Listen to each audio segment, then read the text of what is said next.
Hey, how's it going, guys? How you doing? Oh, good. Me? I'm great. I got my first interview with a mod author post Starfield, and that mod author is Worsin, the creator of Immersive Power Armor. Now, we're not going to be talking about him modding Starfield in this episode. This one is a little different. He is also the creator of Mod Sanctum, which is another modding website that was created for mod authors, especially after 2021, when a bunch of mod authors left Nexus because they changed their terms of service, basically saying that once your mod is on this website, you can never basically fully delete it. So yeah, pissed off a lot of people, and a lot of people moved and has been working towards making this website. Now, if you want to get in contact with Worsin or help volunteer or donate for this project, it's been running for 2 years. He's a programmer, and I'll leave all the links down below. We will be talking in the next episode about more of Starfield, of what he's modding there. So forewarned, if you get into this and you're wondering, why are we talking about this modding website? Well, that is the reason. Also, one more thing. I am taking all the episodes I'm doing post Starfield, and anytime I do an interview, I always have a extra content. And it just doesn't fit in what we're talking about, or we run for 2 hours or whatever it may be. So I decided to take that edit of keeping most of the information in there and putting it into podcast. So starting this interview on, I will be putting an associated podcast with it, which is just a longer version of this without the intro and outro. So hopefully you guys enjoy that. And without any further ado, let's talk to Worsin. Good place to start. Why did you create Mod Sanctum? Because I started to see that there was a need for a place where people could upload files and not be afraid of whether or not their opinion was going to get them banned. Mm-hmm. Because you start to see that, right? And the last straw for me really was, what everybody refers to as Nexus.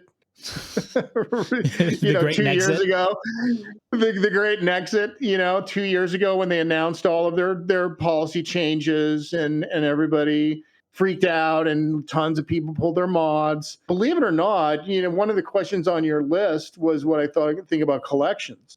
Mm-hmm. I personally have never really had a problem with them. I used to work with the Wabbajack. I would actively do things to help them support my mod on their Wabbajack mod lists or whatever you call them, right? Mm-hmm. Because I personally didn't see a problem with it. I saw it as more exposure for myself and more people, ultimately, more people enjoying my mod. Yeah, absolutely. I make my mods for me primarily. I think most modders do. They make it for themselves, and then they share that with the community. Sometimes it gets a little bit out of control, and I think some people deviate from that and they start making them for other reasons. Of course. And there are other legitimate reasons. I think a lot of mods are made by people that are looking to be hired by a game company. And that's applicable. I mean, we just saw Eleonora. Absolutely. Yeah, absolutely it is. A lot of people get hired, and deservedly. Right? Mm-hmm. If that's a word. No, it is. And it should be. It should be that those people, the ones who actually care about the game, they should be the first pick, right? And ultimately, the modding community, it is the largest creative force in gaming there is. I mean, look at the evidence. PUBG, 5th most sold game of all time. That was a mod. Gary's mod. There's Gary's mod also, But PUBG in particular, like the history behind a lot of that genre of game all comes from another mod, DayZ. Oh, yeah. Right? Like, so DayZ launches and suddenly the zombies gaming craze is ignited. Tons of, smaller indie game companies are starting to make, not only zombie games, but survival games, right? Mm-hmm. Another genre basically launched and popularized. I'm not going to say that he invented it.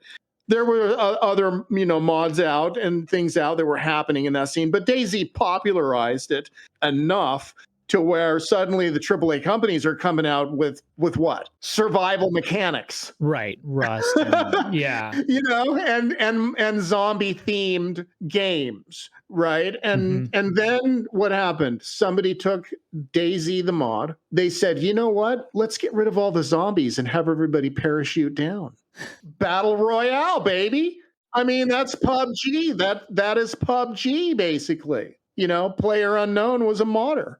Mhm. So I think the big gaming companies are starting to catch on to that, Yeah. you know, and so that is another reason why I started Mod Sanctum, is because I saw that there was more than just uploading files, Mhm. right? I saw that there's people that are trying to use this as a career. Of course. They're trying to use this, not necessarily making money off mods, and nobody's delusional about that, right? They're Oh, I don't know. they're There's some. looking at it. There's a few, yeah. I mean, if you're from China, it seems like It's you can true. make $50,000 a month off mods. I wouldn't even call it an app. But the point being, people are using it as a stepping stone, right? Like, Mhm. hey, look at my portfolio. I've got all these mods that millions of people have downloaded. Come and, you know, hire me. And people are being discovered through that method, right? Mm. So I felt like there was an opportunity to take that further, right? And to make a nonprofit organization that could help promote modding as a stepping stone, Mm. as a career entry point to game development, right? Because there's a lot of modders that, I mean, I believe all modders are game developers, just at a I different think level. so. I mean, You know? especially the top ones. I mean, KingGath, he absolutely is a developer. Oh my gosh, how could you argue otherwise, right? I mean, come on, look at the end product. It's better than the story in the game. I agree. From what most, I haven't even gotten all the way through the first chapter, but man, the quality is unbelievable so far, Yeah. right? Hopefully I can get through all of it. I got a lot on my plate right now, but I feel you. you know, just the trailer alone is, you know, it's awesome. I mean, and I've been through enough of it to where I'm riveted by the story. The dialogue is great. It's as good or better than Bethesda did themselves. Yeah, story wise, for sure. Yeah, and when you're bought out by Microsoft, you Mm. know that they're not going to stop hiring any quality game developer they can find. Absolutely. They want to come out with a new game every other year every year if they can, Yeah, I right? think they were saying like every like half or quarter. Yeah, there was something crazy. Yeah, totally. You know, I mean, and this is all because of Microsoft, of course. Mm. They've got an app ecosystem to build and to keep active and lively, right? They didn't spend $7 billion because they are fans of Skyrim. You know, they did that because they see this as a cash cow that it is, really. Hmm. You know, it's funny because I see all the criticism from a lot of gamers about Starfield. And, you know, I mean, I understand it from the perspective of someone who maybe doesn't mod. Yeah. It's a subpar game, you know, compared to, say, Baldur's Gate 3 that just came out. But that's also people who don't remember what Skyrim or Fallout 4 looked like before mods were on it. Exactly. And those are people that if they pulled up Skyrim or Fallout today, or they saw my install with 1,000 mods in it, you know, like they'd be like, holy cow, this is the same game. You know, that's really the power behind any Bethesda game. Anybody that is a hardcore gamer that has played this studio's games before, we all understand and knew what this was going to be before it even came out. Yeah. Everybody that is a modder pretty much knew this was going to be Skyrim in space with some cool new tools and some engine upgrades. And then they were going to do the same thing to Fallout and Skyrim again. Another engine upgrade, because it's not a meme, because it's not true. I mean, Skyrim is released how many times now? God, Legacy and Special Edition. Yeah. And you Yeah. know what? It sells every time. It sells every single time, does it not? Yeah, I mean, if they kept mods like the same way that they're doing now and they wanted to not like cash in on that and they wanted to take $20 from me every 2 years, fine. I don't care. Take it. Yeah, I Take mean, 30. people joke about Skyrim selling again, but the fact remains is it sells again. Yep. They do the engine upgrade and it sells out. You know, if you can sell out of software. Oh, and it's still Right? cheaper than like the Division where you're going to be paying for seasons and crap. You know, it's like the perspective is a little Yeah. skewed for how they kind of treat Bethesda Studios. Yeah, and if you look at Skyrim right now, guaranteed Saturday right now, there's 25 to 30,000 people playing Skyrim. Yeah. Right? Same for Fallout and some other games. DayZ, that still is alive. That's its own game now. It didn't just start multiple game genres. It's now its own game that's also modded. Yeah. You know? Absolutely.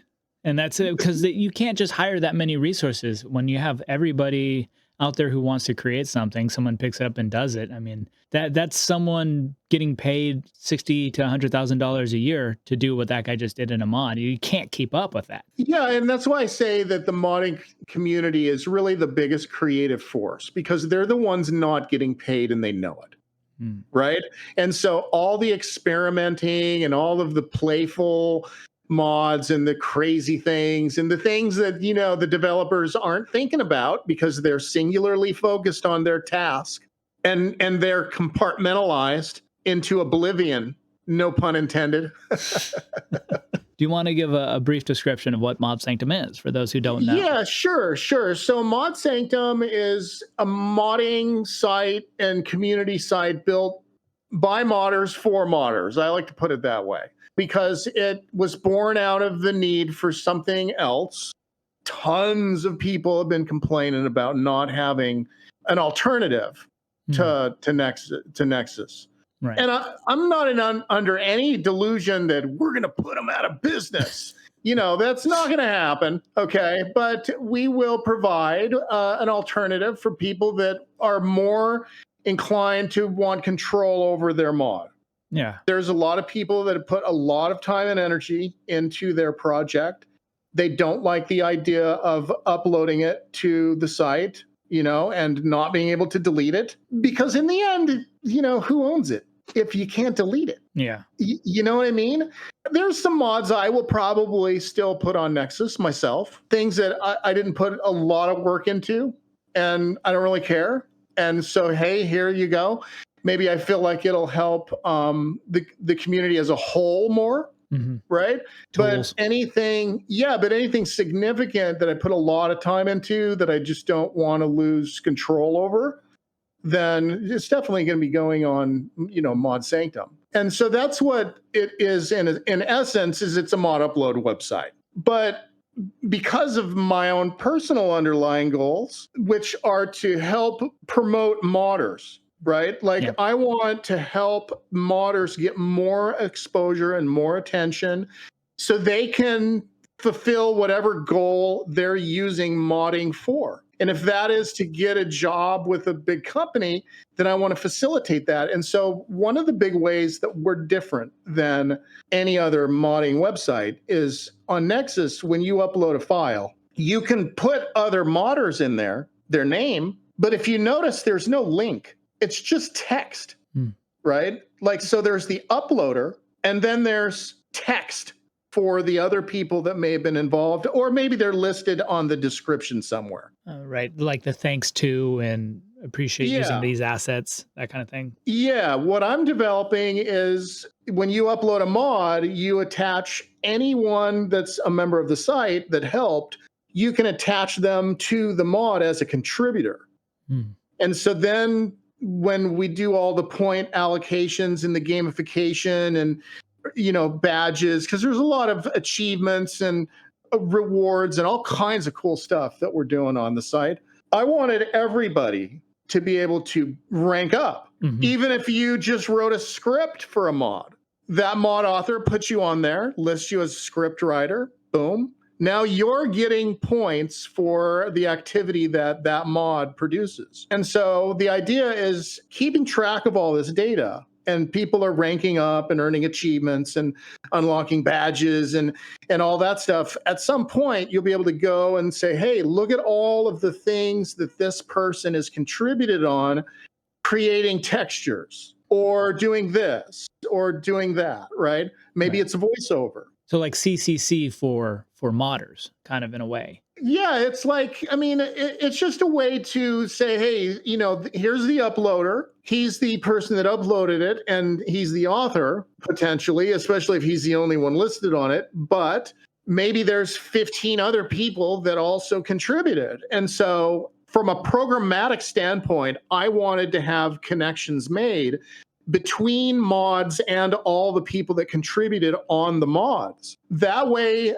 because there's a lot of people like voiceover talent that are amazing and they get zero attention. They get zero. There's no ability for you to go to Nexus and go, you know what? I need to find a really talented voice actors or a really talented voice actor. Yeah, who worked on this? Right? Who worked on that? Exactly. How do you parse the data from Nexus to find someone like that? You can't do it. You'd have to tap into their API and, to run some massive scripts on their site and do some farming of all the data with, you know, it would be ridiculous. It's the same for joining the mod team. If you want to, you know, their information where you can apply. If the, you know, because I know a lot of these people I've talked to, modders are always looking for people, you know, who are interested. Yeah. So the goal is to create an automated system that as people are uploading mods, they're making these connections or they're going in and editing it. Maybe somebody steps in later and they're helping. Hey, I'm going to add you to the mod. Boom. You're now a contributor. Done deal. And now every single time that mod gets downloaded or upvoted, right, then anyone involved in it earns points. Right. And I think that that's a much more fun, primarily. Right. I'm doing this to have fun. I mean, let's just keep it in a perspective, right? You know, I want this to be a fun experience too. This site, we're all here to play games and to mod games, and I want to keep it fun. You know, I want to keep the environment fun. So that's part of the gamification. Add a little bit of competition in there, you know, make it fun. I'm making, you know, a system where you can share, you know, your points with other players, so you can tip people or you can, you know, buy them buffs, which give them full membership access to the site. So you can buy, in essence, buy people membership time, stuff like that. So I'm working on a lot of that stuff right now, kind of trying to polish all that up and get a lot of that in place. Oh, and that leads to the next. Where are you at in the development? I know you had like different phases. Yeah. We're trying to finish up phase 1 right now. And phase 1 is essentially most of the core functionality in place and functioning and bug-free. And then the next phase 3, we're in phase 2. Phase 3 is more work on the support area, which is a lot different than on Nexus. And this is another big change that we're deviating from the way Nexus does it. If you notice, and anyone with a lot of mods is going to understand this. You know, when you have 30 or 40 mods and you're trying to check support on Nexus, that's 30 or 40 different pages. So most people have just said, I give up, and they've moved to Discord. And so they have their support in Discord, and that's where they handle it all, because it's easier to support 50 or 100 mods when you have your own Discord server. Yeah, absolutely. You can have your, you know, your hotkeys of recycling. What's your problem? 1, 2, 3, 4, 5. Yeah, totally. It's so much easier and it's mainly because it's all consolidated in one spot. One of the things that I'm doing for phase 3, this is what I'm trying to get done. This is more in phase 3, and phase 3 is more also where it's open to everybody else. More of an open beta, and hopefully this is also when we have the server upgrade, so it'll be a lot faster. Like right now, it's not on the greatest server, and we still have some optimization left to implement. So it's, you know, it's like an early access game. It's going to be slow, mainly because we got a lot of gamification going on. You know, when you got people earning points and badges and all that kind of stuff, That causes a more drag on a server than the average website. So phase 3 is also an effort to upgrade the server and get us to where we're on a much more powerful infrastructure that can handle this type of website for millions of people. Right? Because we do know that there's going to be a lot of big modders that bring in millions of downloads. The community is small enough to where people will find Mod Sanctum. You know, I haven't worked on any promotion at all yet. I've tried to kind of keep it low key for the most part, just to keep the server from blowing up. I mean, because it's 1 billion downloads just on Skyrim, you know? Totally. I mean, look at how popular the downloads have been already. Right. And so Mod Sanctum is a little different. You can't upload mods right away. You can't just sign up and then immediately go and upload mods. You have to actually rank up a little bit, which I think is going to help filter out not just spam, right? Like what spammer is going to go through all the trouble to rank up so he can upload mods and spam and then immediately get banned. Right. That's true. Not a very time effective, measure of trolling us. So I don't see that it would happen on our site, but also it's to ensure that anybody who's uploading mods, fully understands the process and how the site works, and we've gotten to know them just a little bit at least, right? And so they've had to fill out their profile and just it's not going to be an egregious ranking process. It's not going to take people months. I'm going to have it to where you can accomplish this within a few days or even maybe a week of just interacting with others on the site. And then you'll have access to upload mods or follow a few different ranking paths that we have set up. And these are essentially to guide people through each role that there is in the modding community. So for example, let's say you wanted to be a voiceover. Well, there's going to be like a quest on the site where you can follow the quest, and it essentially walks you through everything that you would need to do to get into being a voiceover for mods. Sound levels and whatnot. And yeah, all the equipment maybe. Now, I'm not a voiceover person, but this is something, if you are a voiceover and you want to get involved with Mod Sanctum and help, this is a course that I need to make, right? Is to help people get into being a voiceover talent. And so by setting it up in the form of a quest, it's just a path. It's just a guide.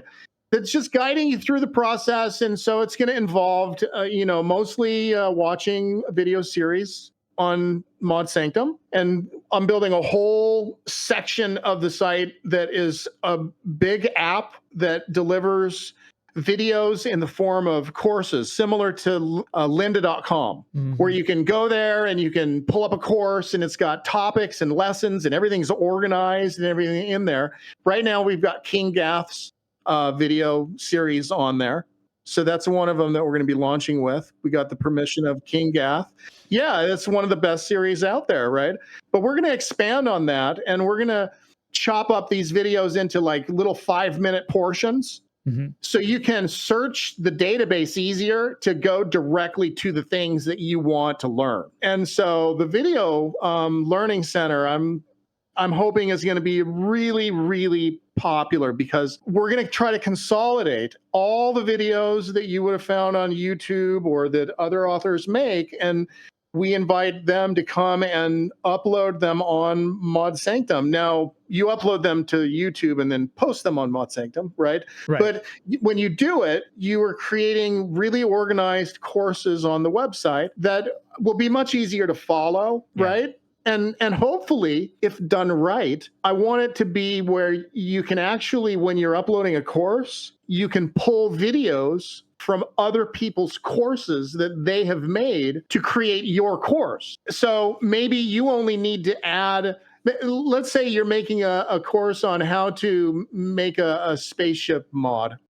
But all you need to teach is a small portion of the videos. Lots of the other content people would need is already available on Mod Sanctum somewhere. Right. And so when you make your course, you'll be able to pull from those other courses and say, you know what, let's add this in. This is a good video. We'll make this a requirement, and we'll make this part that KingGath did a requirement. And so your course could end up being a set of videos from 4 or 5 different mod authors that have uploaded videos. So right? yeah, you can have like a section for those type of tutorials, like Dark Fox or Yeah. KingGath, and then people pick and they're like, oh, I like this voice, I like how he teaches it. Let me just follow his course through. Yeah, it's a more task-oriented approach towards coaching, because instead of saying, hey, learn everything there ever was to learn about modding, that's daunting. There's too much data, right? Yeah. But if you're say you are a asset creator, you heard about modding, you want to get attention, you're curious about it, you're a master at meshes and textures, right? But you don't know how to make a gun mod. You don't know how to put it together as a gun mod. So that's a specific task. That would be a course, how to make a gun mod for Starfield. So it's like a very specific thing you're doing. You're not learning everything there is to know about modding. There's no quest. There's no new world or, randomly generated whatever. There's none of that. There's just this. And so people, by approaching it that way, people should be able to zero in on learning exactly what they want to learn a lot easier, right, than trying to watch what sometimes are very long videos. My goal is to try to chop it up into smaller portions that are more like modules. And then you can just take this module and you can apply it to any other course. Maybe one module is installing the creation kit. Like that would be required for practically every mod, right? Or installing Xedit, some of the basic fundamentals, in other words. Once those fundamentals are there on the site, other modders will be able to pull from those videos, right? Yeah. To kind of finish their course. So that's one area that I'm working on. And then another thing that we're going to be doing is a career center. And this is kind of where I want to tie it all together as the end result. You're a game company, you're looking for talent, or you're a mod author and you're looking to collaborate with other modders possibly, right? Or maybe you want to have, you want that mesh guy. You want the guy who just knows meshes. Yeah, exactly. Or maybe you just need a favor done. Maybe you just need a script written. And so the Career Center is going to have an area kind of like Fiverr, where you can go and sign up and open up your own little task marketplace where you will do things for people for a certain amount of sanctums. That's the currency on the website. Right? Or love tokens. Love right? tokens? I think that's Lover's love Lab, right? tokens are also a currency on the site, is love tokens. Those are the way the currencies work on Mod Sanctum are this. So anything that you get upvoted for, you're getting love, baby. You're getting love tokens, right? So you get upvoted for something, you're getting love tokens. If you upload content, I'm paying you sanctums. So that's a direct earning of sanctums by uploading new content to the site. Okay. And those sanctums can be used to purchase membership time.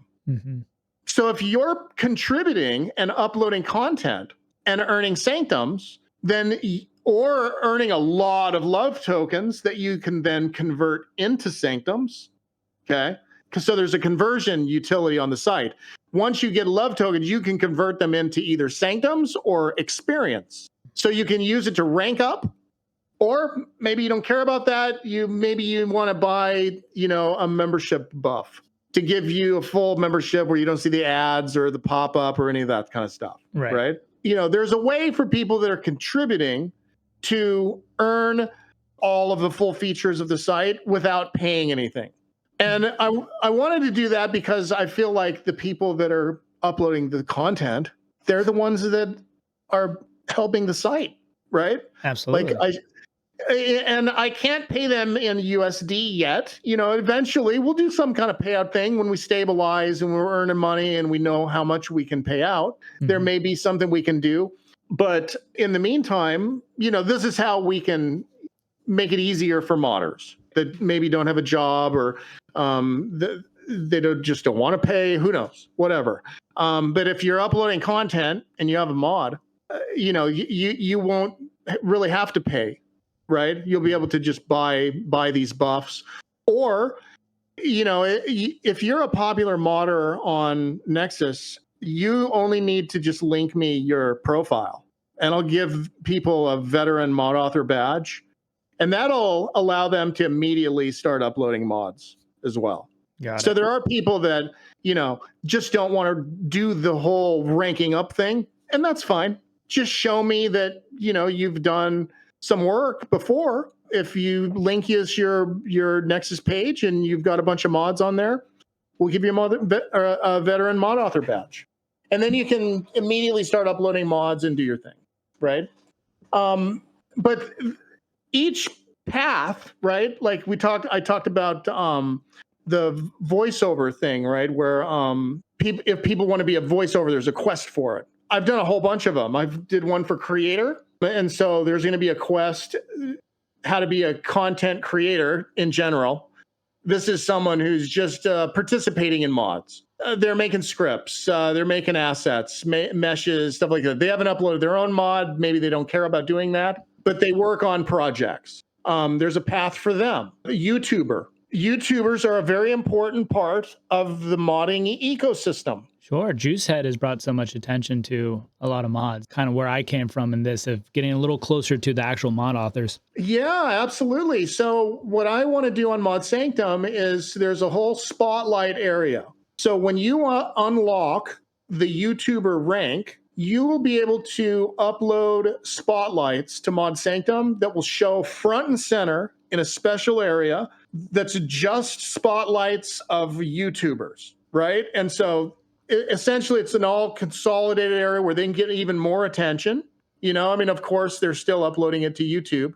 So they're just pasting in a link. Mm-hmm. They're filling out a little form, pasting in a link, using the same description and everything else that they put on YouTube. So right, it literally would take them. They're getting their views. Yeah, it would only take them a couple seconds to put up an entry on Mod Sanctum. But what that does for us is that, that gives us a little bit more exposure, right? But it's helping the YouTuber. It's giving them another place where they can get some additional exposure from people. Maybe people are on Mod Sanctum and not on YouTube. Now they see your video, right? And you'll be able to associate that with the mods that you're featuring if they're on Mod Sanctum. Mm-hmm. So some of them, of course, won't be. They'll be on Nexus, right? But if they are on Mod Sanctum, then, we want to encourage YouTubers to come and participate as well. That's the whole point, right? Is that you can rank up on the site as a YouTuber. Because if you are posting your spotlights and people are going to that page, then, you're getting a lot of upvotes, same way a mod would get. Mm-hmm. We're trying to include... It's like the advertiser's wing. Yeah, I'm trying to include all of the different people in the modding community. I may fail miserably. None of this has been done before, right? Mm-hmm. But I'm giving it my best shot to try to give something to the community that can be, an alternative to Lovers Lab. A normal modder doesn't necessarily want to upload their stuff to Lovers Lab as an alternative. Let's be honest. They have their niche. Yeah, they do. And they're you can upload anything you want. They have that. I'm not going to sit here and tell you that a 52-year-old guy that's been modding these games for 15 years or so has never been to Lovers Lab. I've been on the site a couple times. Yeah, I've been on the site a couple times. I know what they host. I'm sure it's a big reason why Skyrim and Fallout have maintained popularity. Sure. There's a lot of those mods, MXR. How many Sloot videos has he made over the years that are tons of Lovers Lab mods, yeah. And people have asked me if we're going to allow those on Mod Sanctum, and to a point, you may just need another section for 18 and over proof, and then you can just I'm working on that, actually.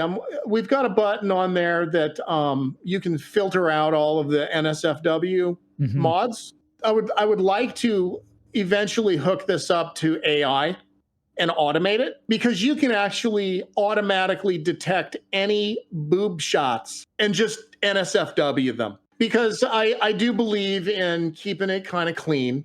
You know, I mean, kids For do your average user, of course, right? yeah, kids play video games too. Let's not I've heard forget. about that. You know, I mean, it's like people lose sight that there are some little kids that are on these sites. Hmm. So you got to be careful, and you got to keep that stuff locked down. So we will be, you know, we're going to be allowing some of that content, but not anything extreme. There are probably the same limitations as on Nexus in regards to adult content. Got it. So Lover's Lab will still be there. Yeah, I don't think Nexus doesn't handle that. I think they handled that part fine. You know, the adult issue, I think they could keep it off of their front page. Yeah, that is true. You have to actually go in there and change it to Yeah, NSF. we'll have the adult, we'll have the NSFW probably disabled by default, and then you'd have to go in and enable it and say, you know, I am 18, Right. basically, you know, something like that in order to disable it. Some of these features are still a work in progress because I do have a full-time job while I try to do this. Yeah, and that's important for people to know out there is that all these things are passion projects. Even Nexus started that way too. You know, it's just It is, and it's been a long time. I'm sure a lot of people have been like, "Holy cow, how long is it going to take to make this stupid website?" But you know, I want to do it right. I don't want to release a faulty product, and there's a lot of things that have never been done before, by myself at least, but definitely not in our community. We don't have a gamified social network around modding. right. And that's essentially what Mod Sanctum is. It's ultimately, in the shortest description possible, it's an ecosystem of apps that will facilitate all sorts of things that modders are going to need. Like the support system, for example. Tons of people complained about the support system on Nexus because, you know, the 50 different pages issue. But on Mod Sanctum, what I'm doing is on your mod page, there's a button, Submit Bug Report. You click it and you're forwarded over to support.modsanctum.org. And that mod is automatically loaded into a ticket that you submit for the mod author. That ticket goes to him, and it's tickets coming in from every single mod that he has, all in one spot, right? And on there is a bug or is not a bug option. If it is a bug and he pushes it out, what happened? Well, it's still under development, but what'll happen is that ticket will then be public and other people can see that it is a bug, and that person that submitted it will get points. He'll get, like, you know, sanctums and experience and all kinds of shit. Okay. Right. Because I want to motivate people to submit accurate bug reports. However, if it's not a bug, he doesn't get any points. You charge him. Yeah, you don't get points for being a shitty modder. I'm just playing. No, I mean, let's be honest. As a mod author, you know, I'm not saying this shitty modder. That's way too harsh. Okay, it's the bottom line is that it's a very complicated thing. You're dealing with sometimes 50 or 500 mods, right? Yeah. And so there's so many moving parts. It's nobody's fault, really. Often it requires investigating with the mod author to discover that it's not your mod, right? Yep. And so often it's not a stupid bug report necessarily. It's just not a problem with the file, right? And so they don't deserve to get any points for that. And also, of course, you can't have anybody trying to game the system. Like, hey, upload thousands of, you know, things that aren't bug reports, and I'll just deny them all, and you'll get tons of experience, you know. Right. So we don't want people doing that, right? And so that's why the ticket is published to the front and made public if the user is awarded points for it. But then also people can discuss it if they want, but people know that's a bug and it's published. If the author says this is not a bug and publishes it, then it goes out to the same public, but it's listed in a different section that's not a bug. And now this user can continue to get help from the community, possibly. And would there be like a multiple button? So like, let's say 4 people do the same one, they can go all under that link or something. So you can kind of like look and see, oh, okay, my bug report's the same as this one kind of thing. You know what? That is a good point. We're going to have to bake something like that into the cake, aren't we? So that'll need to be something that we do, where we add in what happens if multiple tickets for the same issue. Now, what we're going to try to do is prevent that from happening in the first place. And that is that inside that same ticket, there's going to be a known issues button. And what the author will be able to do is click that and add a new known issue that will automatically be associated with that mod and will display by the change log on the mod page. And then those known issues would automatically link back to the post that actually created the known issue. Does that make sense? Yeah. So before someone even posts a bug, hopefully they will see the known issues list first. And we'll probably just make it to where they have to verify that they've read the known issues list before they submit a new bug. But what this does is it takes a lot of stress off of the mod author. No longer do you have hundreds of erroneous bug reports that aren't really bug reports, but you got to still go in to the page and clean it up, or you have to completely disable it. Most people have opted to do that, is just disable it and handle it all in Discord. And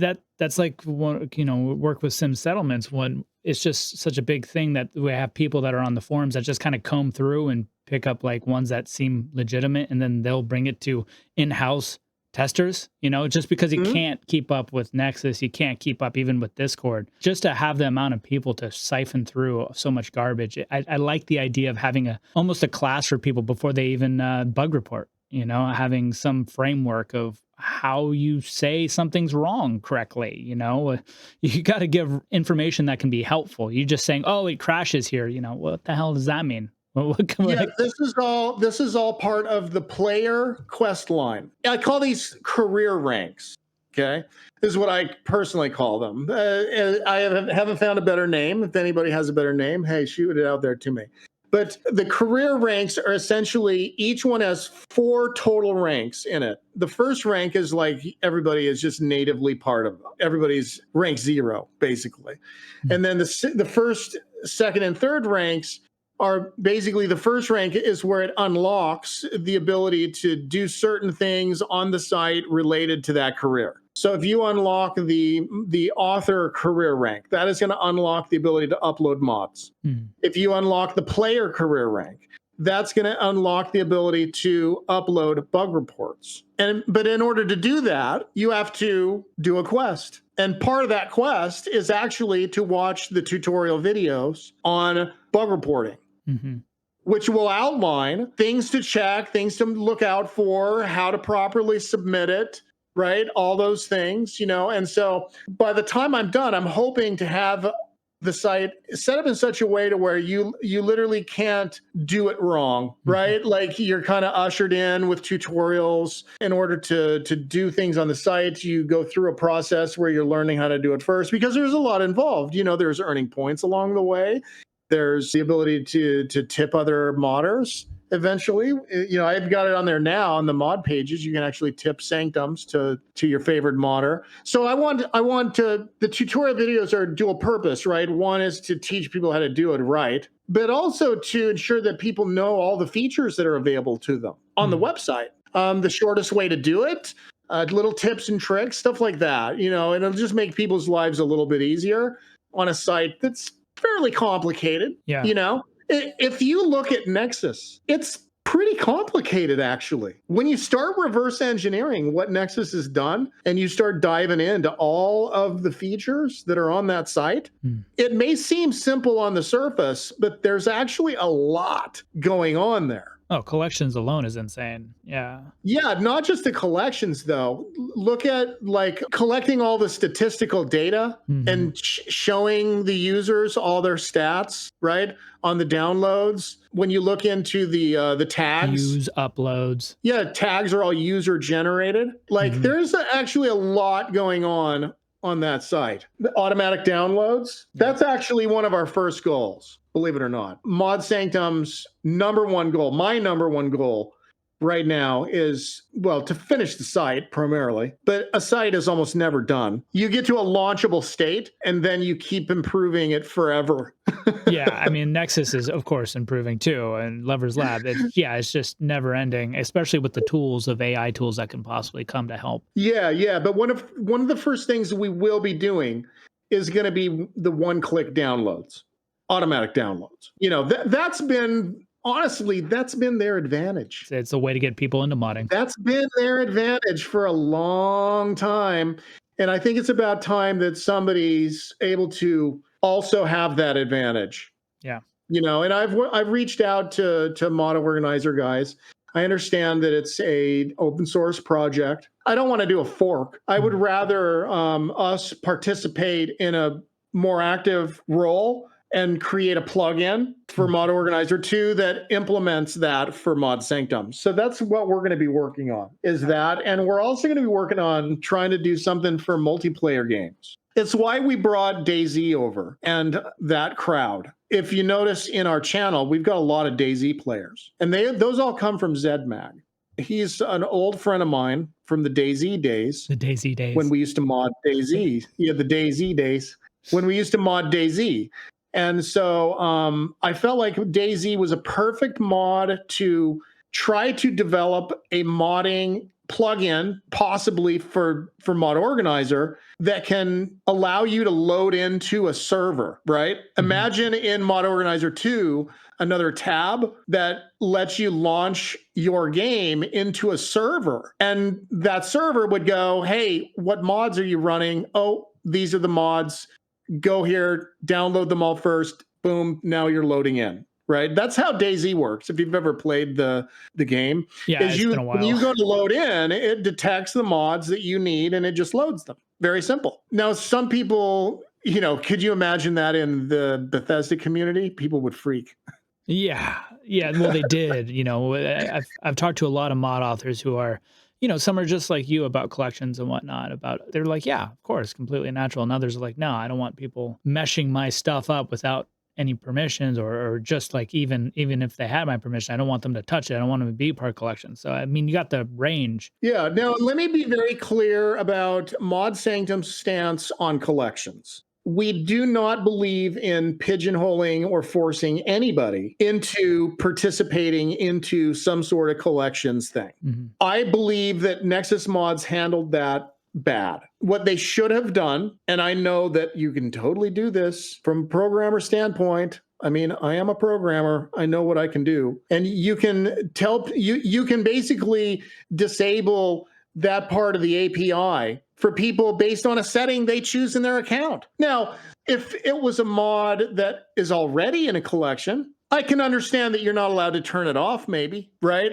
But to force everyone to do the collections, that was a bad move, in my opinion, because you're forcing everyone to comply with a system where they cannot ever remove a file that they upload. And so I just believe that they could have done it in a way where you go to upload your mod and at that time you say, no, I don't want to participate in collections. And so it removes it from the query. People can no longer find that mod in the collections system. But if at any time that author decided to enable collections, that would be a permanent choice. Right? You can't go back on that. That mod now is a permanent part of the collections. You can't delete the files, because they're right in that you can't break the collection. They're just trying to maintain the integrity of the collections. Right. That's or at the least reason a good mod collection is. Yeah, it is good. Exactly. I mean, how good of a collection can it be if you're downloading it all in one group? Let's be honest. I mean, a real Bethesda modder has like 500 mods in their game, right? Yeah. And there's only a few really good collections out there that actually patch and mod, and they're like, Zion. He's done Constellation, like huge mod loader, but he patches everything. He's a modder. He knows what the hell is going on. I just think they could have handled it a little bit better. Absolutely. They could have handled it different. They could have maintained the integrity of the content rights for users and not pissed a lot of people off. But they did what they did. it is what it is. You know, I understand their goal is they're focused on the downloader. They're focused on the downloader. And that works. My focus is on the uploader. My focus is on the mod author. I want this to be an ecosystem of tools that can help mod authors and possibly an on-ramp for better career opportunities, you know, not paid mods. A lot of people, they mistake when I say career opportunities with paid mods. It's not what I'm talking about. I'm talking about scholarships for mod authors. You know, kids that want to go to school to be a game developer. They get the bug or something, right? 18-year-old kid gets, I would love to see Mod Sanctum grow to the point where we are giving away scholarships to try to put, you know, talented mod authors through formal training. Yeah. Man, you know what I mean? Because that's where the love of creating games starts for a lot of people, is they buy a game, they start modding it, they get the bug to make their own mod, and man, the first time you do that and you see it in the game, you're done. You might as well start filling out applications to be a mod, you know, a game developer. You know, it's funny you brought that up. Red Ot, he's the guy who currently runs Frost, and he got a job by showing his mod page for Frost, and it's a German company, and they were like, oh yeah, all about it, even though it's a different programming completely, but because it shows that you created a whole thing on your own, you developed, absolutely. That is so much credibility. People don't realize it, and I think that game developers are starting more and more and more to realize it. There's a natural animosity between a development studio and modders. Let's just clear the air there, right? Yeah. There is a natural animosity between developers and modders, but I think that it's changing over time because they're realizing that they're just the same. They're just talent, you know, they're just talented people. And because you can't knock some of the mods that come out, quite frankly, especially when you see the scenario where, and we've all seen this before, the game studio's like, no, we wouldn't be able to add that. It would be too much development time, and the engine doesn't support it, and blah, blah, blah. And then the game releases, and 3 weeks later, you know, hey, we've added this to the game. You know, some modder figured it out, you know, and it's just a tribute to human ingenuity. And the more game developers hold on to that and bring it in like Bethesda, the more they benefit. So it's always been kind of a weird dichotomy of like pride that stopped a lot of companies, I think. Yeah, I have my favorite saying right now: never underestimate the infinite willpower of a mildly inconvenienced developer. That's basically a modder, right? You know, you find the smallest little thing in the game and you'll spend weeks reverse engineering half the game just to fix that item. And that's totally ignorable. But, you know, a modder will spend a lot of time to fix it. And that's why, you know, in the end, the creativity is in the modding world, because it's where all the people are that are willing to do all of that work for free. It's purely out of the love of the game and the love of doing it. And so, you know, that's hard to compete with when you're a developer at a development studio, a game studio, and you're there just to collect a check. And that's another issue they have between mod authors and the company, is that the company wants to find a way to monetize some of that. And how they do. Yeah. They do. And how they do it is important. But I think they also get butthurt. Sure. Yeah, it's that pride thing you're talking about too.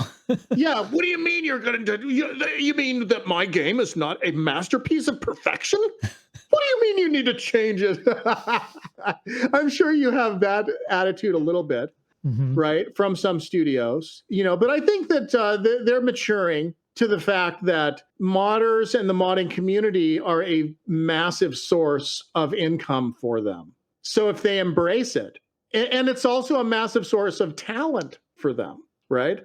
Self-training pool right there. Ignore the modding community at your peril, in a way. What other company can just be like, okay, here's how we do things. Here's a program to learn it. You guys make videos about how to learn it, and you guys learn it and make stuff, and then we'll choose which one of you is the best at it. Like it's Ender's Game.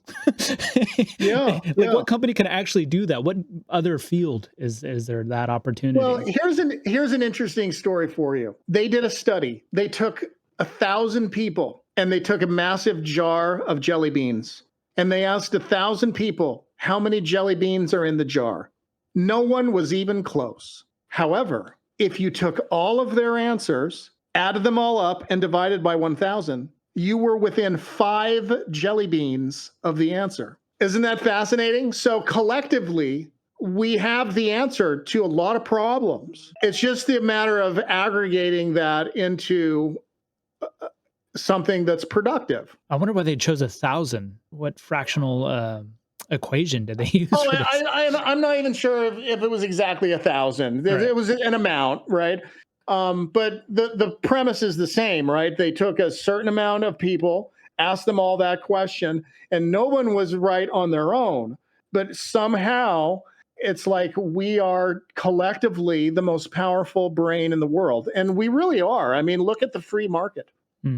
Is actually the most powerful computer ever conceived.